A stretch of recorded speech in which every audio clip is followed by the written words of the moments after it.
হরে কৃষ্ণ কৃষ্ণ কৃষ্ণ হরে হরে, হরে রাম রাম রাম হরে হরে। জয় গুরুদেবের জয়, জয় রাধা কৃষ্ণের জয়, জয় সকল সনাতনী ভক্তদের জয়। হরে কৃষ্ণ। আজ আমার আলোচনার বিষয় হইল মানুষ দুই রকম। কীরকম? একজন হলো অন্তর মানুষ, আর একটা হলো দেহের শুধু আকারে শুধু দেহের মানুষ। এই দুই রকম মানুষ এই পৃথিবীতে আছেন। দেহা মানুষ যারা আছেন, আমরা সবাই এই জগতে মানুষ, শুধু আকারে মানুষ নিয়ে পরিচয়। তাই আমরা একজনকে দর্শন করলে বুঝতে পারি সে মানুষ, দেখাতে বোঝা যায়। এখন কথা হলো দেহা মানুষ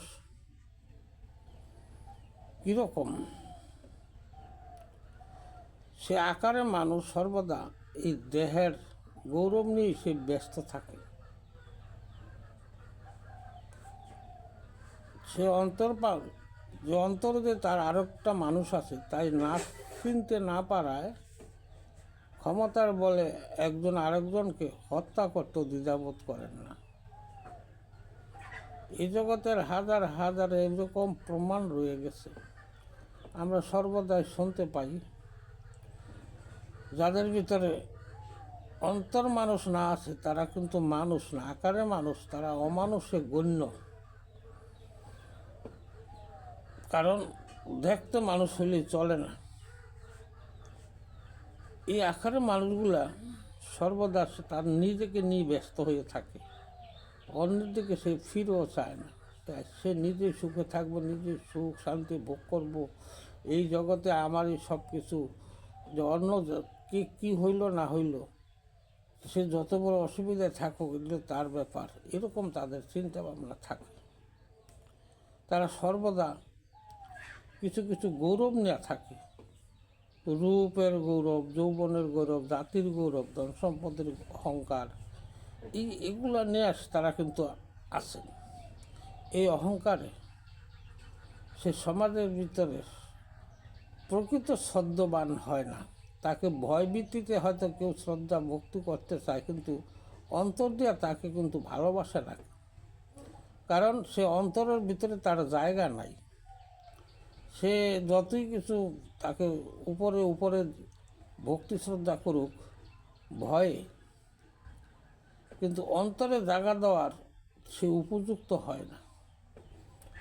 তাকে দেখা হইলে মনে করে এই লোকটার সাথে যদি আমার দেখা সাক্ষাৎ না হইতো, এই মানুষটা দেখা হইলেই তার ভিতরে একটা অন্যরকম ভাব আসে, অভক্তি আইসা পড়ে।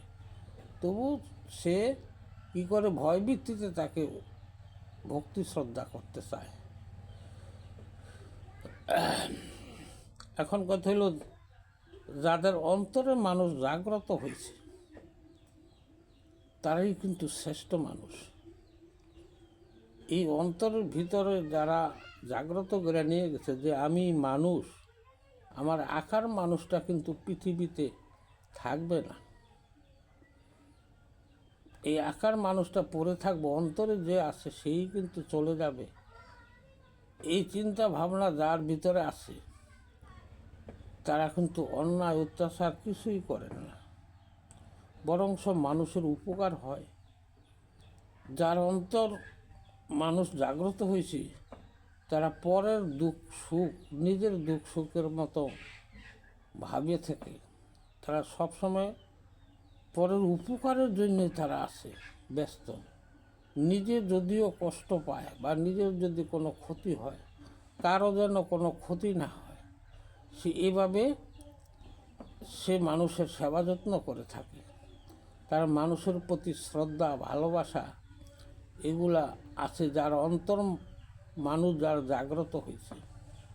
তাই আমাদের পৃথিবীতে আমরা দেহের আকারে মানুষ নিয়ে ব্যস্ত না থেকে আমার অন্তরের মানুষকে জাগ্রত করে সমাজের সেবা এবং সমাজের যেন উপকারের জন্য আমরা যেন কর্ম করতে পারি। সমাজ এভাবে যদি অন্তর মানুষ জাগ্রত হয়, সমাজ সুষ্ঠুভাবে জাগ্রত হয়ে বা পরিচালনা করতে পারলে এই সমাজ কিন্তু উন্নতি হয়। তাই যে আমরা এই যে আলোচনা করলাম, মানুষ দুই রকম, একটা হলো দেহের আকারে মানুষ, আর একটা হলো অন্তরের মানুষ। এই অন্তর আর বাহির যাদের দুইটি এক হয়েছে, তারাই এই জগতে শ্রেষ্ঠ মানুষ। ওই মানুষকে শ্রদ্ধা ভক্তি সবাই করেন এবং সে শ্রদ্ধার পাত্র। তাই আমাদের সকলেরই মানুষ হবার প্রয়োজন, আমরা যেন সবাই মানুষ হতে পারি। এই বলে আমি এখানে আমার আলোচনা বিশ্রাম নিলাম। হরে কৃষ্ণ কৃষ্ণ কৃষ্ণ হরে হরে। জয় গুরুদেবের জয়।